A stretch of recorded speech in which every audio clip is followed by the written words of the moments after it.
ઉપરથી રંગની ઓળખ કરવાની છે. શું કરવાની છે? આ તમે પહેર્યા છે ને કપડા એના ઉપરથી કયા કલરના છે એ શીખવાનું છે. બરાબર? તો ચાલો લાલ રંગનું લાલ કલર દેખાય છે ને બધાને? કોને પહેર્યું છે લાલ? હિમાંશે શું પહેર્યું છે? લાલ કલરની ટી-શર્ટ. શું પહેર્યું છે? ટી-શર્ટ. એ ટી-શર્ટનો કલર કયો કહેવાય?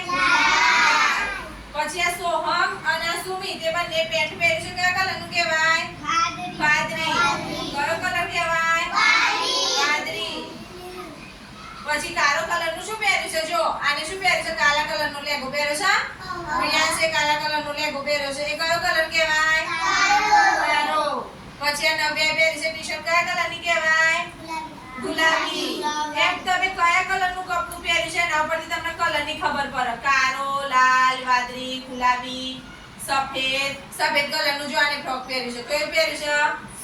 સફેદ. એમ જુદા